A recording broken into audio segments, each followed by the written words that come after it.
On January the 14th, a woman in Phoenix opened her mailbox and found a single-page letter from Blue Cross Blue Shield. It was dated 6 days earlier. The letter said, quote, "Your coverage will be discontinued effective immediately. We are exiting your market." No explanation, no appeal process, just 7 words that ended her access to insulin. Within 48 hours, 3.2 million people across Arizona, Nevada, and New Mexico received the exact same letter. Imagine opening your mailbox and discovering that the insurance you've paid into for years, the coverage your medications depend on, the network your doctors are in, just vanished. No warning, no alternatives, just a form letter and a phone number that goes to voicemail. This isn't a policy change. This is systematic abandonment, and it's happening right now in 23 states. I need you to stop what you're doing and check something. Pull out your insurance card. Look at the company name. Now I want you to search online. Your insurance company plus market exit 2026. Go ahead. I'll wait. What you're about to discover is that 12 of the 15 largest insurance companies in America have filed notices to exit specific markets in the next 90 days. That means if you live in certain zip codes, your coverage is about to disappear. I'm Helen Morland. This is the Morland Report. And today I'm going to show you exactly what's happening behind the scenes of America's healthcare system and why 50 million Americans are about to lose their insurance coverage. The industry calls this market optimization. I call it orchestrated abandonment. Let me show you the numbers they're hiding. Between January 1st and today, 8 major insurance carriers have announced market exits affecting 47.3 million Americans. That's not counting dependents. When you include families, we're looking at over 80 million people. But here's what the press releases don't tell you. This isn't about unprofitable markets. It's about something far more calculated. I obtained internal strategy documents from 3 separate insurance companies, documents marked confidential, executive leadership only. These memos use identical language. They all reference the same date, July 1st, 2026, and they all describe the same strategy: strategic market consolidation ahead of regulatory environment shift. Translation: the insurance industry knows something is coming, and they're getting out before it hits. According to the National Association of Insurance Commissioners, insurance companies are required to provide 180 days notice before exiting a market, but there's a loophole. If they can demonstrate extraordinary financial hardship, they can exit with just 30 days notice. Guess how many companies are claiming extraordinary hardship? All of them. Here's the key to everything. These companies aren't failing. Anthem reported $6.2 billion in profit last quarter. United Healthcare posted record earnings. Cigna's stock is up 23% year over year. So why are profitable insurance companies abandoning millions of customers? Let me break down how insurance markets actually work, because this is what they're not telling you. Insurance companies don't operate nationwide. They operate in specific markets, states, regions, sometimes even counties. Each market has different regulations, different risk pools, different cost structures. For decades, insurance companies played a game.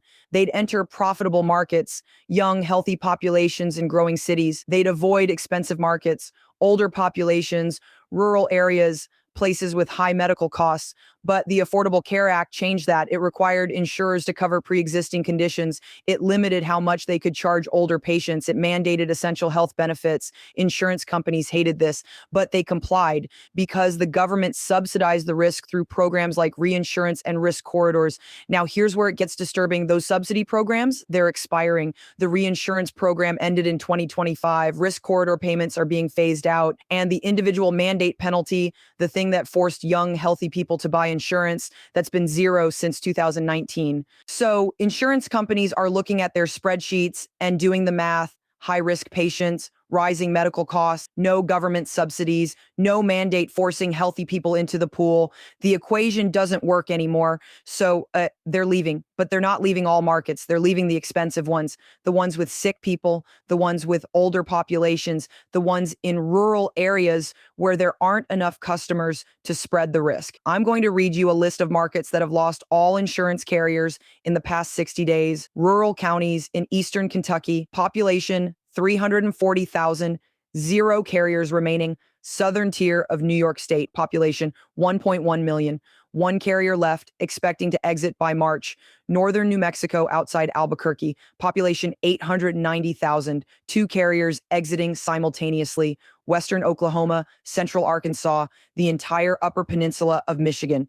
We are watching the creation of insurance deserts in real time. Let me tell you about Marcus Thompson, 62 years old, type 2 diabetes, lives in rural West Virginia. He's been with the same insurance company for 11 years, pays $680 a month in premiums. On January 9th, he got the letter. His insurer was exiting the West Virginia individual market effective February 1st.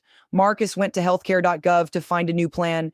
There was one option left. The premium, $1,140 per month. The deductible, $8,500 for a man who makes $43,000 a year driving a delivery truck. He can't afford it. So Marcus made a decision. He's rationing his insulin, taking half doses, skipping his blood pressure medication entirely. He's hoping he can make it to 65 when Medicare kicks in. That's 3 years away. His doctor told him if he keeps rationing insulin, he'll likely suffer kidney damage, nerve damage, or a cardiac event within 18 months. Marcus told me, quote, "I worked my whole life. I paid my premiums. I did everything right. And now the system is telling me I'm not worth covering." This is not a healthcare policy failure. This is calculated abandonment of vulnerable Americans. Now, let me show you the insurance angle, because this is where the whole system unravels. Insurance operates on a principle called risk pooling. The idea is simple. Young, healthy people pay premiums they don't use. That money covers the sick people who need expensive care. Everybody pays in. The unlucky few get covered. But here's what happens when insurance companies can cherry pick markets. They enter markets with healthy people and low costs. They avoid markets with sick people and high costs. And when regulations force them to cover sick people, they raise premiums so high that healthy people leave. This is called adverse selection, and it's a death spiral. Here's how it works. Step 1, insurance company raises premiums because they're covering sicker patients. Step 2, healthy people look at the higher premiums and decide to go uninsured or find cheaper options. Step 3, now the risk pool is even sicker, so the insurance company raises premiums again. Step 4, more healthy people leave. The pool gets sicker. Premiums go up again. Step 5, the insurance company declares the market unsustainable and exits entirely. We're watching step 5 happen in 23 states right now. But here's what makes this different from previous insurance market failures. This time, there's no backup. In the past, when a private insurer left, Medicaid expansion or Medicare filled the gap. But Medicaid expansion is being challenged in multiple states, and Medicare doesn't start until 65. So people between 50 and 65, the age group most likely to have chronic conditions, are being trapped in a system that's actively rejecting them. According to a study from the Kaiser Family Foundation, 14.2 million Americans aged 50-64 are currently uninsured or facing insurance loss in 2026. That's 1 in 5 people in that age group, and the number is growing every week. Let me tell you what this looks like on the ground. A 58-year-old woman in rural Arizona, I'm not using her name because she's afraid of retaliation from her former insurer. She has stage 3 breast cancer. She's been in treatment for 14 months. Her insurance company exited her market on February 1st. Mid-treatment, she found one alternative carrier. They denied her application. Pre-existing condition. The Affordable Care Act says you can't deny coverage for pre-existing conditions, but here's the loophole. If there are no insurance companies operating in your market, there's nobody to deny. The law becomes irrelevant. She's now paying out of pocket for chemotherapy. The cost, $14,000 per treatment. She has 6 treatments left. She's already liquidated her retirement account, taken a second mortgage on her house, started a GoFundMe that's raised $11,000. She told me, "I'm going to die because I can't afford to live." That's America in 2026. Now, let me show you where this goes if it continues. Right now, we're in what I call phase 1, the exodus. Insurance companies are leaving unprofitable markets. Millions of people are losing coverage, but the system is still technically functioning. Here's what phase 2 looks like, and we'll hit this by summer.